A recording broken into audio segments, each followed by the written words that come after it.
Hello, everybody. Welcome to Symmetry Live. This is Natasha Helfer, and I'm so excited to have some of my team with me to talk about a really important topic that I think has a lot of confusion out there, and we get lots of questions that we have to field. But when do you see a therapist, and when do you see a coach, and what the heck is the difference? And since we have both at Symmetry, I thought this might be a good thing for us to talk about. So I'm really excited to have Jana from Salt Lake City. Hello. Hello. And Lindsay from Colorado. Hello. To talk about this with us today. And we're happy to take any questions or comments as we go. I'll try to be figuring out how to monitor that. But yeah, so why don't we just kind of get started a little bit by maybe Jana and Lindsay, both of you sharing a little bit of your background. Both of you are coaches. I'm a therapist who also does coaching work. So let's talk a little bit about the training, maybe start there and talk about maybe, then we'll go into kind of what types of things fit both models best. Yes? Sounds All right, good. who wants to go first? I guess I'll go. Coaching is a really unregulated industry. So I'm just going to put that out there right now. There are no legal requirements to have any training as a coach. And but I chose to get training. I don't feel comfortable practicing without that. So there are a number of coaching schools out there. A lot of them teach all kinds of different methods. The one I attended was called Integral Coaching Canada. It's based on integral theory by Ken Wilber, for anyone who is familiar with that. But my particular training was just kind of in how to recognize the way we see things in our lives, what assumptions we're making, what lenses we're using, and then figuring out and defining what it is we want to work toward, and figuring out what developmental steps do we need to take in order to have people be able to do what they want to do in their lives. So it's very action oriented. I definitely get into people's backgrounds. I work in faith transitions. People's backgrounds are very important for how I define how to work forward with people. So I always tell people there's kind of a Venn diagram with therapy and coaching where the disciplines overlap. But I understand that there's a lot of confusion about what this is. So maybe we'll get into that, but that's just my background. My background is that I'm a professional coach. There are 3 levels of coaching. If you are being certified through the International Coaching Federation, this is a group that, recognizing that there isn't a lot of regulation, they're offering some standards and ethics and guidelines. And so I am a member of the ICF, and you can be an associate coach, a professional coach, or a master coach in their system. And so I've done the training to reach the professional coaching level. And I'm trying to think if there's anything else to share about that. So yeah, my schooling took about a year of work with for clients and mentorship, and it was pretty intensive. So Yeah, and I really appreciate you just kind of from the get-go talking about the regulation thing, which is why I think coaching has gotten a fairly bad rap at times. And I've been critical of coaching issues as well in the past, because sometimes even if you're trying to help, but you're not well prepared or well trained, you can be helping in ways that actually are not helpful and causing damage without even realizing it. So that's why training can be such an important part of people's backgrounds. But for people who, like both you and Lindsay, one of the things that we really pride ourselves on here at Symmetry is that we take training seriously. We do follow the regulations that are available, even though they're not necessarily, I guess, governmentalized. You know, it's not like there's guidelines through the government or anything like there are for therapists and licenses and things like that. But there are guidelines out there that we try to uphold to. And also, we really focus on scope of practice, meaning what is a coach able to help with versus not, and knowing the difference. And and why we work well as a team too, because even within our team, we can refer to each other, you know, when those kinds of things come up. But Lindsay, talk a little bit about your background and kind of how coaching was explained through your training.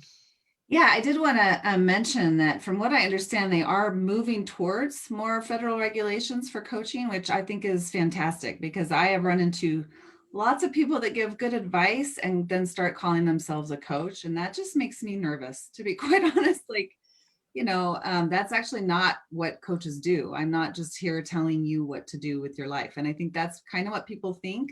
And I've even had clients say, well, tell me what to do. I'm like, oh, that's not what coaches do. As far as my background, I actually went and got a graduate degree, a master's degree in psychology with an emphasis in life coaching. And then after that, I got certified through the Life Purpose Institute. The way I've always kind of explained coaching is that it's just like Jana was saying, it's very forward focused and goal oriented. And so we come up with like steps or lists or things you can do to move yourself towards the life that you're trying to live or the goals that you're trying to accomplish. And so again, we do look to the past at times because that affects things, but it's always more kind of like, what can you do to move yourself forward? And I also like to think of it as like, it's so hard when you're in the midst of your own life to see what's going on. It's like you're in a deep forest and you can't see, but a coach is there with a flashlight, like shining down, and they can help you find the path that you're supposed to be on. But I mean, I find that in my own life, and I'm a coach. I have a hard time coaching myself, but I can talk to a coach and be like, oh, well, duh, that seems so obvious now that, that it's been pointed out to me. So that's how I like to view it. Offering ourselves any of our own services is a disaster central. Never works. Yeah, no, I totally agree. And I share all of the skepticism of coaches. I'm a coach and I share the skepticism because there are a lot of people who will have a good idea and hang a shingle. And, sometimes people, and I think people can be successful coaches saying, here's the program, here's my 10-step program for making whatever work, and they can build an entire successful business on it. But that's not the kind of coach I personally am. I don't think it's the kind of coach Lindsay is. Where our brand of coaching is matching to what our client is going through and bringing out. I always feel like people have their deepest answers within them. They just need a little bit of help to see it and a little bit of ideas of how to enact it. So, yeah. Yeah. And I think, as a therapist, kind of giving that perspective, we were trained very much in a lot of theory about human behavior. And we're also trained a lot on diagnosis of certain clinical kind of criteria that would, if you have a cluster of criteria, you can decide, well, this person is maybe struggling with a clinical depressive episode, right? Or generalized anxiety disorder, or post-traumatic stress disorder, or maybe there's some OCD traits or personality disorder traits. And the reality is that, most of us who are working in the field have 2 years of training through a master's degree, either in social work, marriage and family therapy, professional counseling, clinical psychology, something along those lines. All the clinical psychologists usually go on and get their PhD. So even in those 2 years of training, it can feel very overwhelming to have that much information that you have to learn.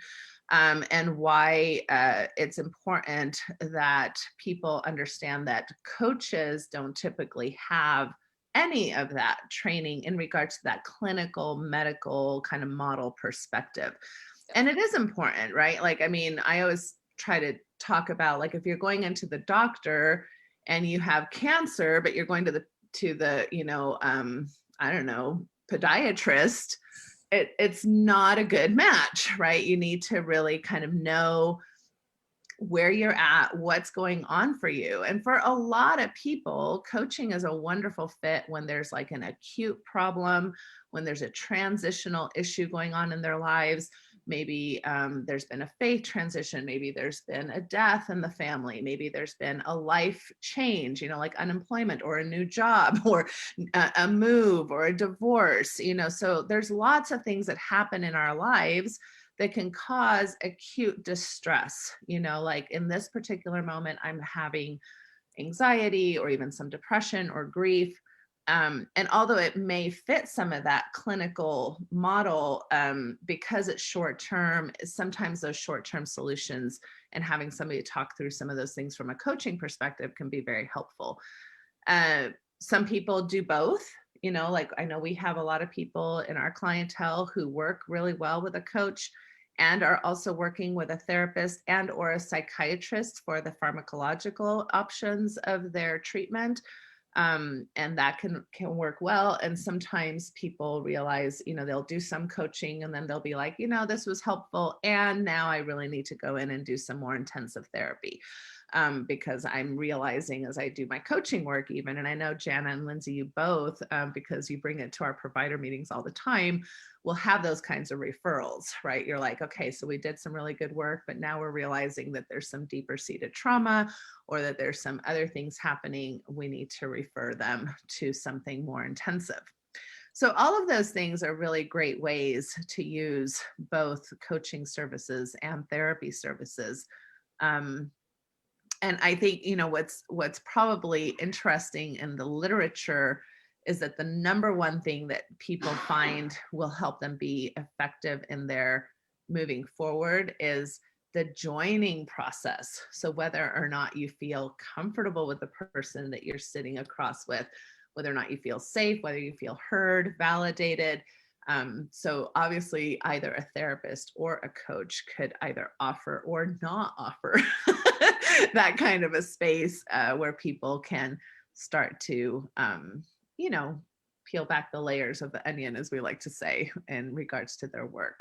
And I think that's such an important thing. And people should feel empowered that if they are meeting with a provider, whether it be a therapist or a coach or whatever, and they don't feel that connection or they don't feel heard or there's just not a click there, it's okay to move on. Like that's so important. And I think for some reason, we think, well, this person's qualified, so I should just keep going to them. Well, no, you shouldn't. If you don't feel like it's a good fit, then by all means, keep looking. That's really, really important. Yeah, I really like that reminder that you're looking for two things, the qualification to meet with you, which even coaches should be qualified, right? What kind of experience do they have? Kind of like Jana said, what kind of training do they have? Like both of you have a lot of experience with mixed faith and faith transition type of issues.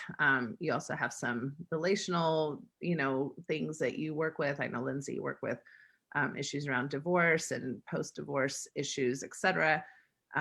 So there's, you have that in your background, in your wheelhouse, right? So you can feel confident that that's what you offer. So people should be looking at what's the credentialing here, what's their background, what's their experience, but then match that with, do I feel comfortable? Does their personality match mine? Et cetera. Because you can really like somebody, but they're not qualified to help you, right? Or you can, or like you were saying, you can go to somebody who's super qualified, but you don't feel comfortable with them. Oh, so either one of those situations are probably not going to be your best fit. Yeah.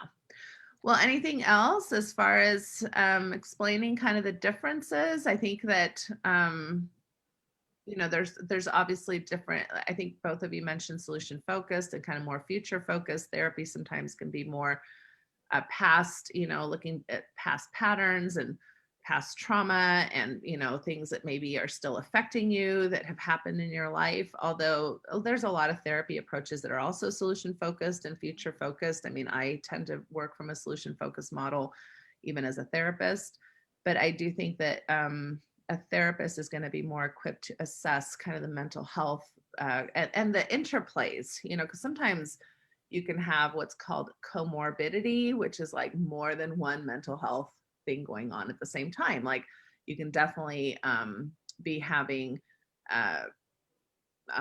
you can have depression, depression, but also have anxiety mixed in with that, right? Or you could have some OCD tendencies and also maybe personality disorder tendencies, right? Or things of that nature. So a therapist is going to be more equipped to kind of assess where you might have these different things going on that require different types of treatment.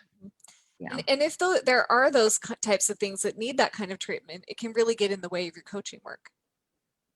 So you're not going to be very successful in your coaching work if you have some of those other things going on, which we are not qualified to diagnose or treat or do anything with. Now, a lot of people will come to me and they self-report that they have some depression, some anxiety, some other things going on, or OCD or other things, but they have addressed those with therapists. They have a plan, and either I'm seeing them, with their therapist, not together, but at the same time, maybe back and forth every other week. Or they've done a lot of that work, and they now what they really do need is more coaching work because they've worked on those things. And so and coaching work can also be really good for, I'm feeling held back at work because of this thing, or I'm feeling held back. I don't know what I want to do. I'm not happy in my career, and I need to discern something. Coaching can be really good for those kinds of issues as well. But it is good to have it be around a kind of a defined topic, and rather than looking at the whole life history, it's typically like, how are we seeing things right now? Like, let's really dive into what is happening for you right now. So I always say, though, that there's, in that Venn diagram, depending on the therapist, if they're more solutions focused, and a coach like me that's not just looking at, here's my 10-step program, there's going to be more overlap between me and a solution focused therapist than maybe some other coaches and some therapists. So it also depends on that person and how they work. And one thing I wanted to point out too is, I'm sure it's the same with Jana, but it was highly emphasized in my training, in both my graduate degree and in my certification, that we need to be very careful of not overstepping our bounds in any way, shape, or form, which is again why I just get nervous when people call themselves a coach and haven't been certified, because we took like full-on classes about where those lines need to be drawn and when we need to refer and when we need to be seeking, help that's beyond, because we're not trained to diagnose or treat mental illness. So if you're coming to a coach and they're not cognizant of that, then I'd be a little concerned. Yeah. Yeah. And why some level of training is really important, because you can cause harm when you don't know things. I even think of that as myself as a sex therapist. Even when I was a therapist, I believe I gave misinformation around sexuality because I was not trained in sex therapy, even though that wasn't required. Nobody was requiring me to get sex therapy training in order to talk about sex with my clients, right? And so but sometimes you realize what you didn't know when you're getting the training that you really need for some of these things. So that's why I think it's important for the public to be informed, and what we're trying to help you with today. I think another thing that's just important from just a logistic perspective that people need to be aware of is that therapy is regulated by states. And so some states are more maybe strict about who you can see, depending on whether or not they're licensed in your state. So with telehealth being such a, kind of just blowing up in such a wonderful way, and we're having so much more access to mental health through telehealth services, this is an interesting thing that we're starting to see, both shifts in regulation, but also sometimes even more stringent regulation depending on the state. So oftentimes you cannot see a therapist just wherever they reside in the United States. You have to see somebody who is licensed in the state that you reside in. So that's a limitation that we currently have. Some systems are kind of getting away from that, like the VA, and some federal systems are kind of going more to a national, like if you're nationally certified, then those systems will allow you to see anybody in the United States, which I kind of hope we go to that system, because I think that limiting people by state, especially if you have certain expertise or things, people want to be able to see who they want to see. And telehealth makes that more possible. But, you know, states still want to regulate and make sure that whoever's working under them is correctly certified and regulated. So that's an issue people should just be aware of. That's not the case with coaching as of now. So you can see a coach kind of anywhere from anywhere because it is not regulated in that way. And one other thing I would just like to highlight is at Symmetry Solutions, because we have both therapists and coaches and we meet together.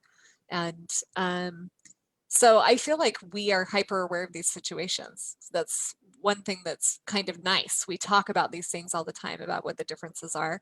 And it also helps me to feel like I'm not trained in any of these issues, but I will hear some of the therapeutic issues going on. And I love it because it helps me be more trauma aware or aware of certain other issues and things that can go on, so that I feel like I have a better feel of what my wheelhouse is, right? Yeah. And understand in my coaching work how I am not going to at least do damage. It makes me better at not crossing those lines of doing damage.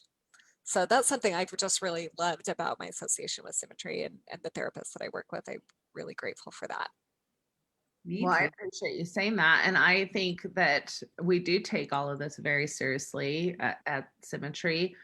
And I think that, yeah, I think the coaches would say they've learned a lot from the therapists. And I think the therapists would say they've learned a lot from the coaches. It is very symbiotic and wonderful in that way, because all of our trainings bring different perspectives, different ideas, different solutions and possibilities. So I find our provider meetings very rich in that way. So thank you for that. Yes. All right. Any final thoughts on therapy versus coaching? But okay. So I think the takeaways are: trust yourself, understand a little bit of the background of who you're seeing, understand what you're seeing them for, and be open to, you know, a little bit of back and forth if what your needs are, you know, maybe outside of the scope of even just one of these types of services. So perfect. All right. Awesome. For anybody who's interested, you can find us at symmetrysouls.com. We'll make sure and put that in the comments. So you can visit our website where you can find information on all of our providers and our team and the different areas of expertise that they offer. We are also always more than happy to help you find other resources if we, for whatever reason, are not a good fit. And feel free to reach out to us. And if you have a question that you'd like for us to address or anything like that, feel free to message me privately and or leave a message on these threads of Symmetry Live, and we will address those at future times. So it is, let's see, February 26th. I hope everybody has a great weekend, and we'll see you soon. Take care.